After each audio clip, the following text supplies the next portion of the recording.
Just a few remarks before the homily, especially for those who might have come in after the announcements that took place immediately before Mass. And that's this little reminder that we are a parish family, and I want to draw everyone's attention to a parish family event. It's coming next Sunday, October 30th, all day long. It's our annual Kermés. That's a Spanish word for an international food fair. The language of food is common to all nations, and it can unite all peoples, all parts of the parish. In addition, as part of this event, as you leave Mass today, you're encouraged to stop to buy some raffle tickets for a Blazers basketball game for 2 persons, Saturday, December 10th, and the winner will also get to spend an hour with the team out there on the court before the game. So Arturo Barrera and the Hispanic Knights of Columbus from our parish will be selling the tickets at the doors. Also, the funds raised during this annual event have paid for many special projects over the years. For instance, the current phone system for the church and the school was financed by 1 year's Kermés. Remodeled bathrooms in the parish center another year. So every time we telephone the parish or use the parish center, we benefit from the food fun at the food fair of Kermés celebrations past.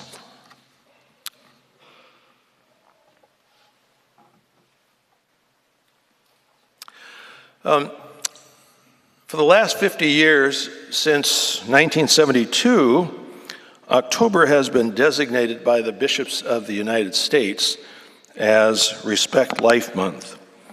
So I want to take a little time to reflect on this theme in our homily today. Now, when I was ordained, my family presented me with a chalice. It's not the chalice that you see me using here on the altar at St. Joseph. It's this chalice. Everybody see that? It's surrounded by a wooden frame, mounted on a piece of black velvet. It's composed entirely of jewelry, contributed by all my relatives. So my grandfathers, my grandmothers, my parents, some aunts and uncles, my sisters, and various other assorted relatives, including my godmother. Indeed, one of the parts of this that I really like is the blue rosary that she wore and carried up the aisle when she got married. Okay? Anyway, lots of little mementos here that take me back to my roots. Right up center in this image is the little gold cross that my grandmother, my dad's mother, received as a gift for her first communion in Russia as a child before she came to the States. Now, the whole family tree is here on both sides, going back as far as my great-grandparents. And though it was given to me at my ordination, it was so dear to all our family that its favorite showplace was my parents' home. We always loved to look at it at family gatherings and identify all the relatives. But since my parents died, my mother in 2003, my father in 2008, the chalice hangs in my office where I can look at it every day.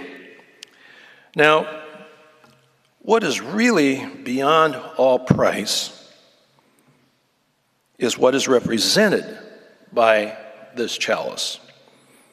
I was told by my Aunt Corrine, who assembled it, she's the host at the top, I was told by her that the jewels, of course, represented all my family, and she told me, remember, every time you celebrate Mass, if it weren't for these people, you wouldn't be where you're at. So pray for us. I've always remembered that. And she said, and if it weren't for these people, you wouldn't even be at all. And she was right.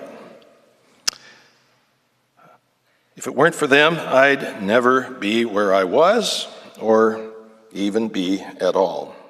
So my life, indeed every life, depends upon others in a big, big way, and upon their love and acceptance and willingness to receive me and sacrifice for me. I wasn't born full-blown, and I had to get off the ground a step at a time like everybody else. Now here's a question. Is my life of any value? I'm 75, I look back. Is my life of any value to me or anybody else? I mean, life is a rare commodity in the universe, that's for sure. But if my life is valuable, if any life is valuable, then supportive love is our duty, a duty of honesty, a duty of gratitude for God, the Lord and giver of life. Life is sacred from conception to natural death, and it is our sacred duty to recognize our solidarity on behalf of each other for providing a nurturing nest for new arrivals. It's got to be in our DNA as a people, as a society, as a humanity. Now, our society has suffered for 50 years because of the 1973 decision of the Supreme Court, Roe v. Wade.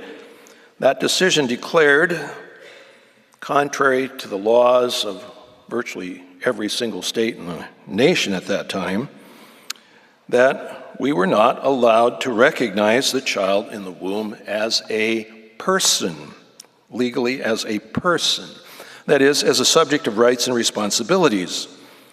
And this has led to an environment wherein, willy-nilly, and often because of a whole set of different types of social peer pressures that come about in such an environment, that we've had over 60 million abortions in this country. And how many millions of persons have been scarred, and how many have had their consciences seared by being involved more or less intimately in killing others for convenience? And maybe doing so because no one would give them the time of day to help them in their time of need. Yes, many people face a challenging future as they think about how they will care for a child that is in the womb. But we're called to trust in God's providence. And part of his providence, perhaps we could say, is that many couples are unable to have children. They're waiting for the opportunity to adopt a child. In the past, when people often died young, words of our first reading today, there were many widows and many orphans. And the human race has always known that many of us have to pull together to help each one of us out. Now, recently, the Supreme Court reviewed the Roe v. Wade decision of 1973, Dobbs v. Jackson, and they said, when we look at the Constitution, by golly, it doesn't speak about abortion at all. It does not speak about a right to abortion. It does not declare a child in the womb to be a non-person. Rather, it states explicitly that no state, that is, of the 50 states, is allowed to deprive any person of the right to life, liberty, or property, or any citizen of privileges that accrue in addition to those rights by virtue of being a citizen. But what is a person? When does a person begin? Where do you draw the line? At conception, and I'm going to find that as fertilization of sperm and egg, or at the beginning of a detectable heartbeat. That's been in the news lately. at birth, at 3 days after birth. Watson and Crick, the discoverers of DNA, suggested that as a cutting off point. How about a person doesn't begin until 2 years after birth? That's been proposed by scholarly people of late. Why? They said, well, that's when someone begins to record experiences in their brain in such a way that they can later remember them. If you try to remember back, you can't remember stuff that happened to you or that you did before you were about 2 years old. So they said, let's call that the beginning of personhood, and then we don't have to think about rights until later. So all these ideas have been proposed.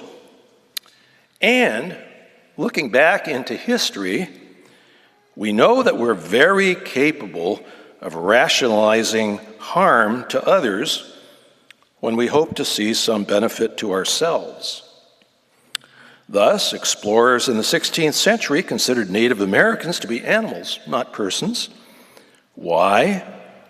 Well, because certainly at first their language and clothing and customs were so different from European ones. Were these savages really people? And also because it was very convenient to think of them as non-persons. They could then do with them whatever they wanted to do. Of course, in the early 1500s, the Pope already condemned this outright as absolute perversion of right thinking.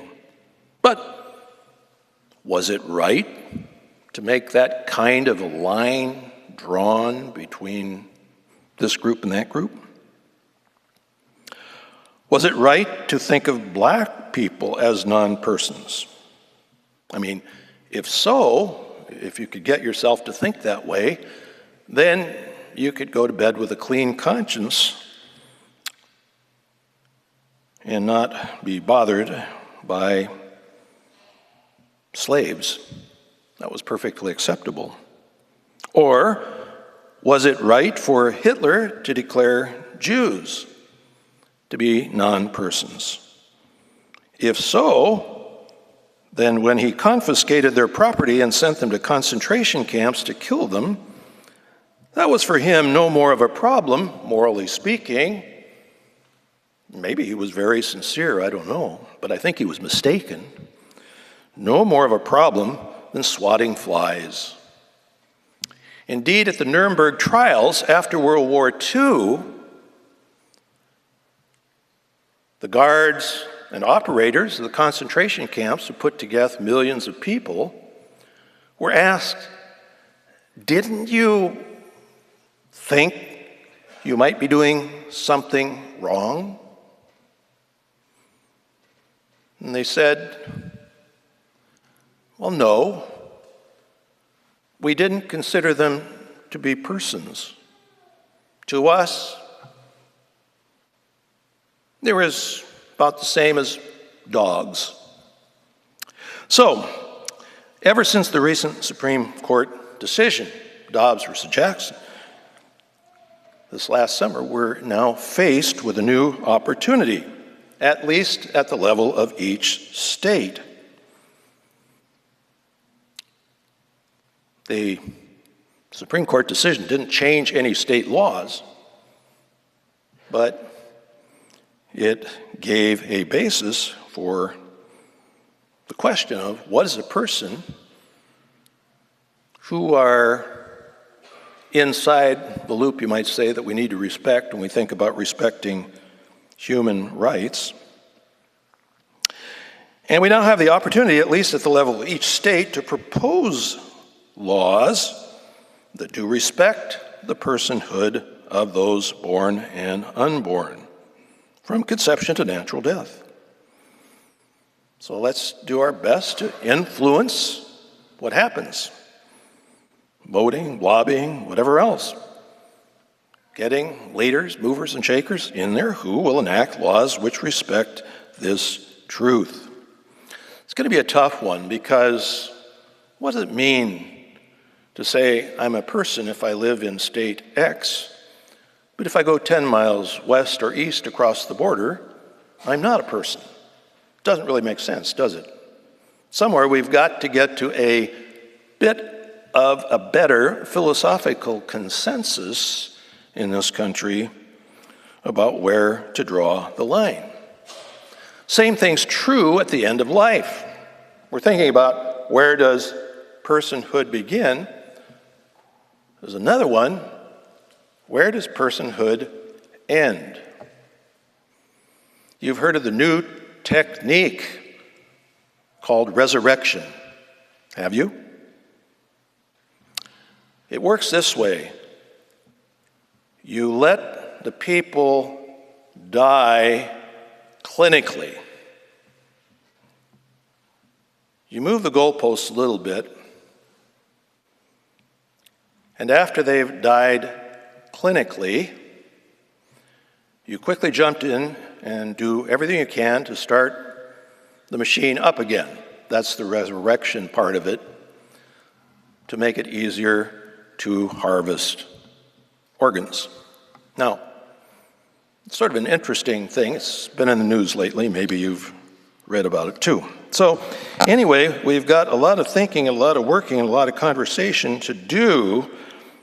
And let's do what we can as individuals and through organizations like Right to Life, St. Germain, St. Michael the Archangel Pregnancy Support Centers here in Salem.